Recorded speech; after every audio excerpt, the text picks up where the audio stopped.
Recently, I added another way of selecting probiotics. At this point in time, I think it would be good to try giving you guidance and why I go certain way. And in fact, you should consider when you get a suggestion from anybody as to which probiotic to do.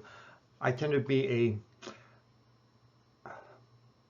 fact-based, or should say, trying to stack the odds to be the most likely to be successful or beneficial rather than doing things at random, especially if Jack says take this particular brand of probiotics and I say, okay, that's nice, but I will ask them, okay, what is the evidence that it helped? Oh, it helped me, uh, but I'm dealing with asthma and you are dealing with colorectal cancer.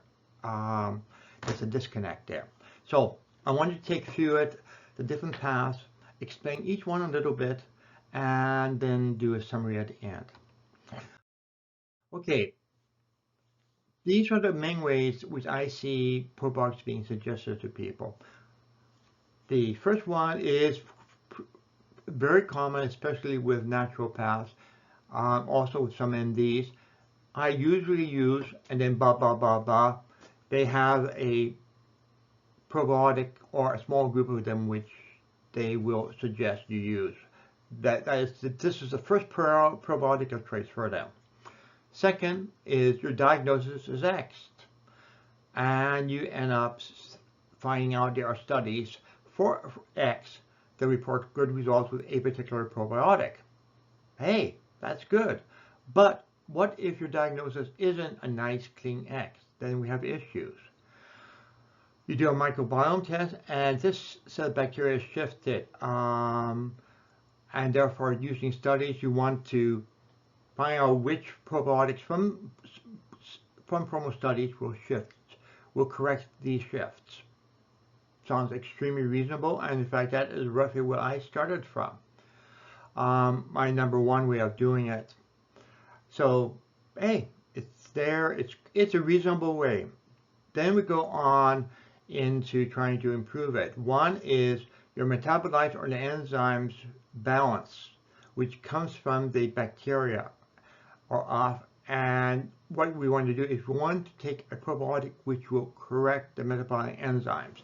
In other words, instead of trying to work on bacteria by bacteria, we are trying to adjust what the bacteria produces and consumes to make a more normal environment instead of focusing on a particular ethnic group. What we're trying to do is focus on the economy as a whole, the amount of purchases, the consumer price index, everything. So we try and go away from individual bacteria and go for things which are probably more significant and probably a better way of correcting things.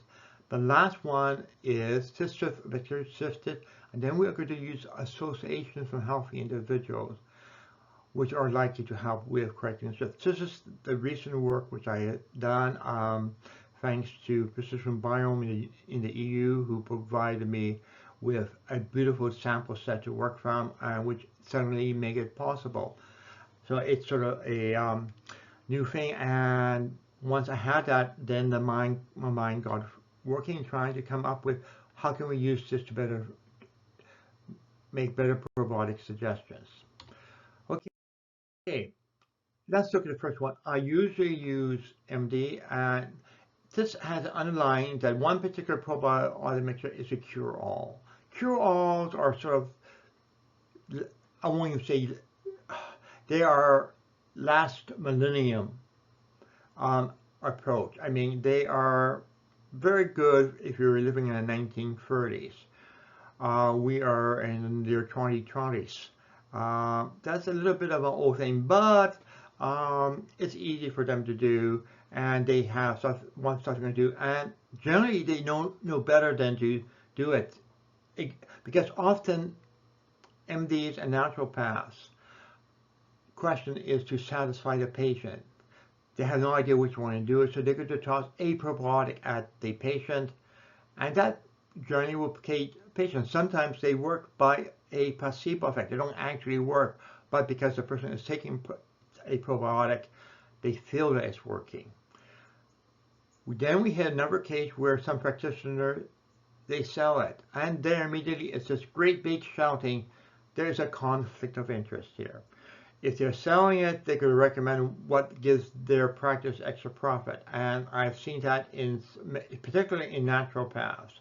Often they have a refrigerator before the front desk full of the probiotics they want to sell to you because, well, officially they know those are the best ones.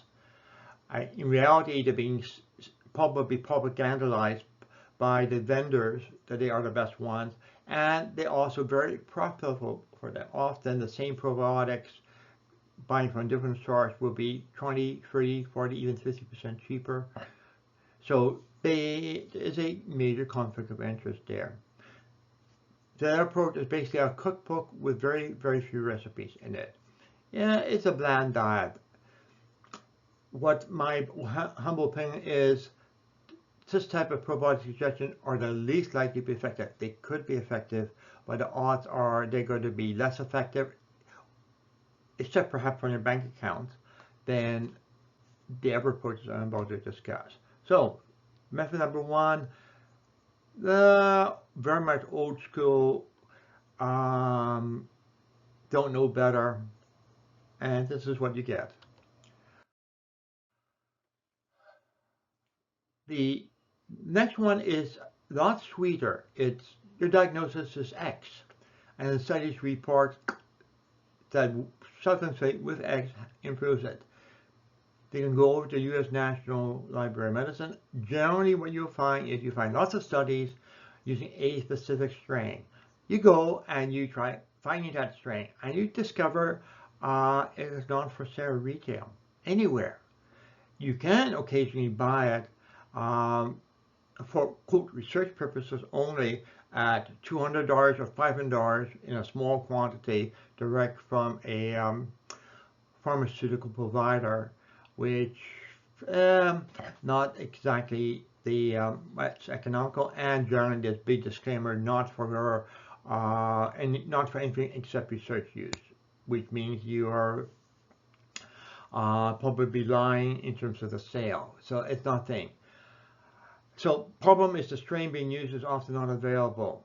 Then you hit another problem. You may find that there are 10 probiotics, maybe 100 probiotics. Which is likely to work best. The studies are not comparative one to another. All of them show improvement. Most of the time, the amount of improvement recorded in one study compared to another study is not comparable. So you are start saying which probiotics should you do. I do have a search function which you can go in and do a probiotic search, type in the condition, whatever condition you have, go through and list all the studies, and if you click on the studies on the right, you will go to read an actual study. On the left is what the probiotic is, and the middle is where you can get it. So the retail provider is there, and this is something I put together to try solving the problem. Some cases it is a probiotic in a mixture of probiotics, but it's at least you can get the probiotics there. So it is there, but you may often find 30 or 40 different probiotics searching for something like constipation. So the question is, which one is the best? Which one's the most effective? We can't answer that. We can at least find things which are effective. But here's the catch. This is dealing with generally one diagnosis, and sometimes the same probiotic for different diagnosis, or with having two things comorbid, two things at the same time, won't have the same effect, or will have a contradictory effect, i.e. make you worse. So diagnosis with X is a nice if you happen to fall into this very small tight.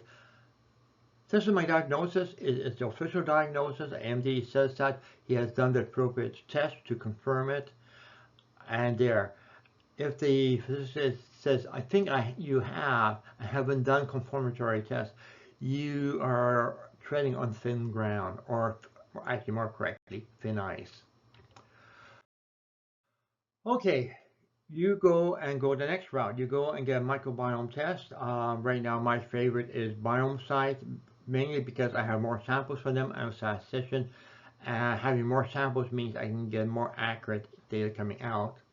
And you go through, and So you go and you find that, and you see here are the probiotics, here are the bacteria you want to shift. You go over and you start looking at each of the probiotics, and there's only about 80 or 90. So you could walk through them and find out which probiotic impact which bacteria, and you go through, and you can see on the right there is a whole bunch of them. And their alternative names, so you can go and find out which bacteria it is, and now you can start the process of trying to sort it out. But you'll find that one of the bacteria you're trying to decrease is decreased by it, but another bacteria which you're trying to increase is also decreased. So you have contradictory results. You have a general mess, a hornet's nest. Then you also hit additional problem as that often studies show an increase with children, but no effect for adult or your children. Unless you start reading each of the studies one by one, and there are literally hundreds of studies, you have more sorting and more work to do. The algorithm I have attempts to make a reasonable work around all these issues and come up with reasonable suggestions, and the suggestions have been working reasonably well. Pretty good, in fact.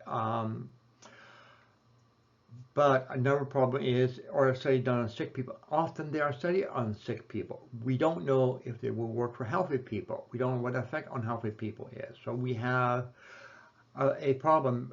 You take it when you're sick, it helps you, you go healthy, you keep taking it, and suddenly it causes another condition to show up. Do you take all of these? There are 85 of them, or which ones should you take first? Again, the priority issue is sitting there, and it is there. So my algorithm I have attempted to at least prioritize them by the ones which seem to have the best effect given all the weighting. So it does the issues for you, but there's nothing stopping you by hand doing the same process and working through and come up with your own solution. So if you don't trust my algorithm, hey, no problem. It was what I created several years ago and seemed to be working well. Not perfectly, but I always trying to improve things a bit more, which is why we go to the next one. Next one is that for some issues, like for example brain fog is a good example. The root cause is D-lactic, or is for many people, not everybody, is too much of D-lactic acid, 2-lactic being produced. You get something called D-lactic acid acidosis. Now, there's two types of lactic acid. One is left and one is right. And that is how the DNA or how the chemical structure is. Is it with a leftward twist or with a rightward twist? Turns out that the body can easily process those with a leftward twist, which is called L, leftward, lactic acid. But the right one, the R or D, depending on the annotation, one, the body has a very lousy time handling it, which means doesn't handle it, it accumulates.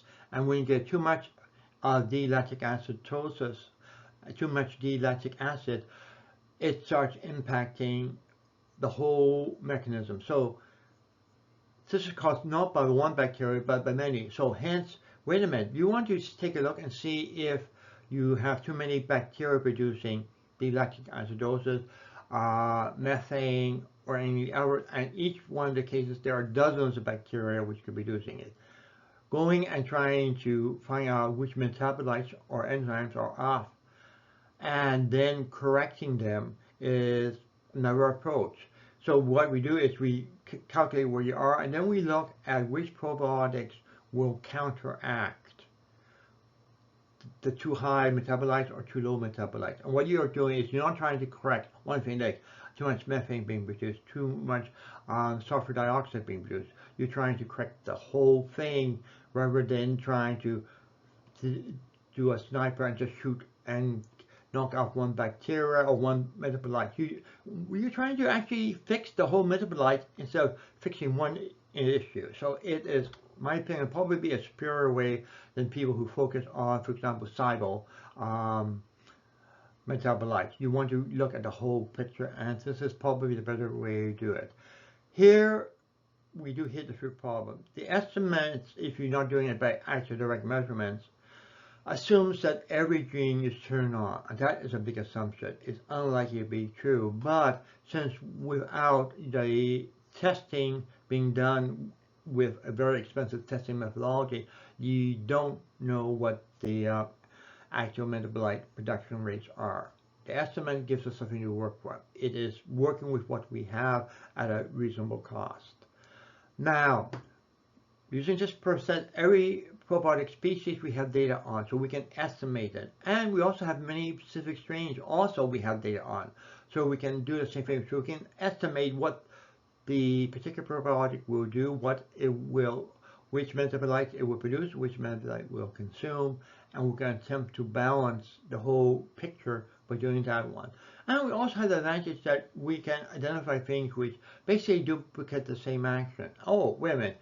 These 5 metabolites are what this probiotic is impact on, and this one also works on these 5 probiotics, 5 metabolites. So it's the same effect. So you can say, wait a minute, both of them are doing it. Which one does it better? Oh, this one does it better. And now you go down, reduce it to just one probiotics instead of many which are doing the same thing, and we're getting rid of redundancy. So that is a way I've had out there for probably a year, year and a half. It is trying to adjust the bigger picture rather than focusing on individual bacteria. You want to look at the result of all the bacteria as a family, literally a holistic approach to correcting the gut. Now, Prison Biome granted me access to a 1,000 shotgun, which is ultra high detail samples, all of healthy individuals, which meant that I can do some magic. I can see is a healthy individual what influences which bacteria. And here, for example, here is Bifidobacterium, and you can go and take a look, and it says, okay, wait a minute, it will decrease Bacteroida, and which is in red, and other things it will increase, like lactobacillus, it will increase. So Bifidobacterium breve increases lactobacillus, which is, or Pacific lactobacillus, which is nice.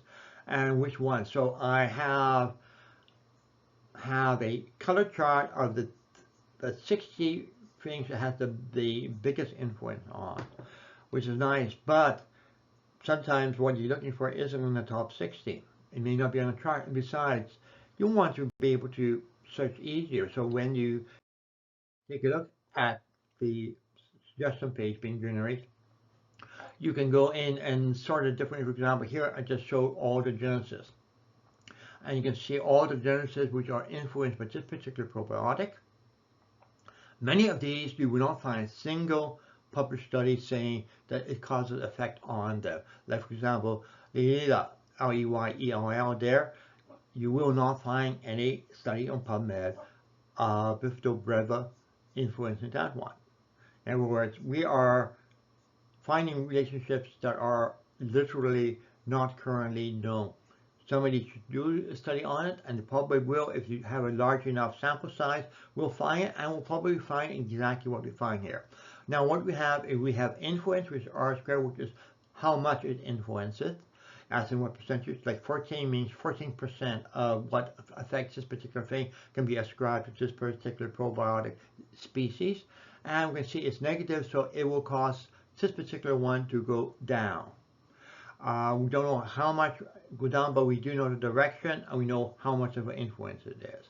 So we now have the ability for dozens of genesis for other things, so we can go and do a precise matchup and says, okay, there's no clinical studies on it, but we have a pretty high degree of confidence that we can actually get things done. So that is basically it. Okay, now I probably want to go and do a quick example. I recently were doing an analysis, and I noticed that Bifidobacterium was suggested based on PubMed studies over a bunch of bacteria. When it went over to the association, it was to be avoided. Wait a minute, they don't agree with each other. Well, remember, PubMed is very sparse data. The association is very rich data and pretty much complete end-to-end. So we know every single bacteria and how Bifidobacterium is going to be impacted by each one of the bacteria. PubMed, we only have a few of them, what is being studied, and with small study size has been found sufficiently significant. So we have contradictory results, and the question is which do you go with? Well, let's talk about that. Key thing to remember is when using PubMed, you're dealing with sparse, incomplete data, often with small clinical study sizes, and often with people with a specific condition. Association is basically full coverage of all bacteria, where if there any degree of influence, any degree which is 10% influence is where I have the current threshold cut off. I can lower it more if there's need to, but right now 10% gives very good result, and only using with healthy individual, which is sweet, or from my perspective, is sweet. Okay, so which way is best? Ideal is when there's agreement with all methods, and in the study outside, there's a bunch of them where all of them agreed for certain particular probiotics to be yes. So it's clear, everybody agrees on it. Those are the first ones to take. Those are the highest priority because there is complete agreement. There's no uncertainty. If you have a strict diagnosis one, which is often not able to do it because you may have multiple diagnoses, but if you have strict, then usually the top priority is the one which you have agreement between different study and association. And for the associations, it's probably the one with the highest value for the association. That's the one which is most likely to do it. You now have a way of ranking them. You make use of the association. The one with the highest R-squared is the preferred one. If you're dealing with subset probiotics, biomeasures, and they agree with associations, those are the ones the best. And again, use the rank order for which ones are best. Use association, the R-squared. That is the sweetest way of resolving it. If you're doing KEGG alone versus association and you have disagreement, personally, I would go with associations, mainly because the KEGG assume every single gene is turned on. Association is more a real life world. So that's basically it. That describes the ways of picking probiotics, the pros and cons of each. It's up to you which way you want to go with. And if you're working with a practitioner, you probably may want to share this video with them so they understand different ways of doing it and ask them to raise their game to do a better way of suggesting probiotics to you. Okay, that's it.